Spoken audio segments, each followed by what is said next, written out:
উম্মতে মুহাম্মদী এত বেশি সৌভাগ্যবান, এত বেশি আমরা ভাগ্যবান যে আমরা চাই নাই, আমরা দোয়া করি নাই, আল্লাহ সুবহানাহু ওয়া তাআলা দয়া করে মায়া করে আমাদেরকে উম্মতে মুহাম্মদী করেছেন।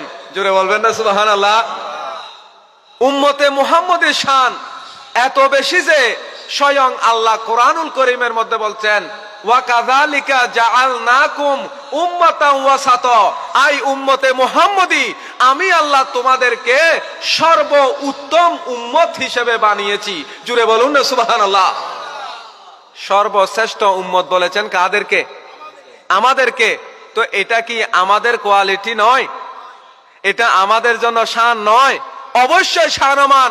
উম্মতে মুহাম্মদীর মর্যাদা দুনিয়ার মধ্যে যেমনি ভাবে আছে, ইমানদারের মর্যাদা দুনিয়ার মধ্যে যেমনি ভাবে আছে, কিয়ামতের ময়দানেও উম্মতে মুহাম্মদীদের মর্যাদা থাকবে।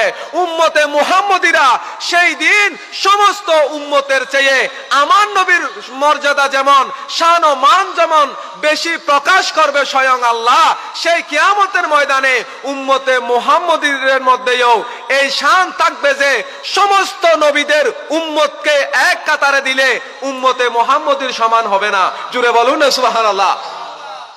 সমস্ত নবীদের উম্মতের চাইতে উম্মতে মুহাম্মদের সংখ্যা বেশি হবে। জোরে বলুন না সুবহানাল্লাহ।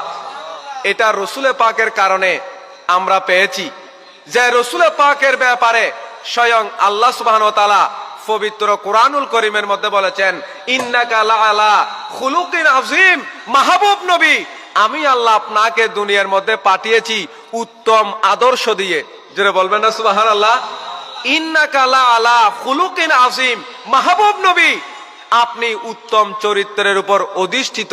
জোরে বলবেন না সুবহানাল্লাহ। তাহলে আমাদের নবী তো ওই নবী যেই নবীর তারিফ স্বয়ং আল্লাহ নিজেই করেছেন। জোরে বলবেন না সুবহানাল্লাহ। তো যে নবীর তারিফ স্বয়ং আল্লাহ নিজে করে, তো সেই নবীর তারিফ আমরা করলে এটা কি কখনো বেদাত হবে? বেদাত হবে না। শুধু তাই নয়, যেইখানে আল্লাহর কথা বলা হয়েছে সেইখানে নবীর কথা বলা হয়েছে, যেইখানে আল্লাহর শানের কথা বলা হয়েছে সেইখানে নবীর শানের কথা বলা হয়েছে। অর্থাৎ আমার নবী যেই দিকে স্বয়ং আল্লাহ সেই দিকে, সমস্ত সৃষ্টি জগৎ আমার নবীর দিকে, আর স্বয়ং আল্লাহ আমার নবীর দিকে। জুড়ে বলুন না সুবহানাল্লাহ। আমরা সেই নবীর উম্মত। রহমতুল লিল আলামিন নবীর ব্যাপারে আল্লাহ বলেছেন, লাকাদ কানা লাকুম ফি রাসূলিল্লাহি উসওয়াতুন হাসানা। ওগো দুনিয়ার মানুষ, উম্মতে মুহাম্মদী তোমরা শুনো যে রসুলে পাকের মধ্যে তোমাদের জন্য উত্তম আদর্শ মজুদ রেখেছি। জোরে বলুন না সুবহানাল্লাহ। আল্লাহ নবীর মধ্যে উত্তম আদর্শ রেখেছেন। যদি প্রশ্ন করা হয়, ওগো আল্লাহ মাহবুব নবীর আদর্শ কেমন, আমরা নবীকে কিভাবে ভালোবাসবো, কিভাবে অনুসরণ করব, তখন আল্লাহ বলবে, ওগো দুনিয়ার মানুষ ইমানদার তোমরা পবিত্র কোরআন দেখো। তোমরা কি দেখো?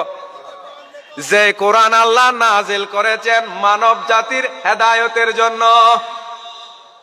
মানব জাতির আনজালনাহু ইলাইকা লিতুখরিজান নাসা মিনাজ যুলুমাতি ইলান নূর।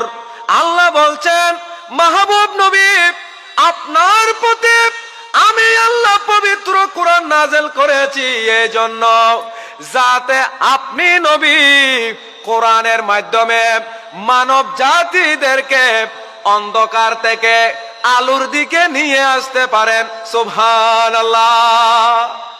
পবিত্র কোরআন নাযিল করেছেন মানব জাতিদেরকে ভ্রান্ত আকীদা থেকে, ভ্রান্ত পথ থেকে, বাতিল ফিরকার হাত থেকে রক্ষা করার জন্য আল্লাহ রসুল পাকের প্রতি কোরআন নাযিল করেছেন। জুড়ে বলুন না সুবহানাল্লাহ।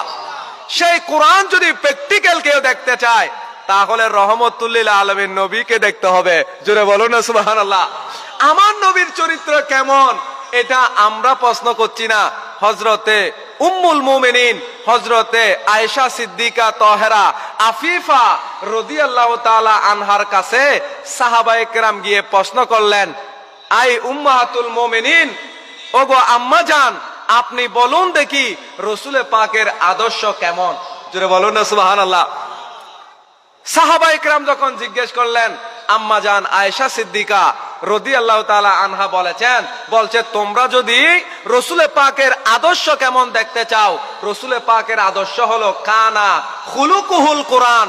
বলছে আল্লাহর কোরআনের মধ্যে আল্লাহ যে রকম বলেছেন রহমতুল লিল আলামিন নবীর আদর্শ সেই রকম।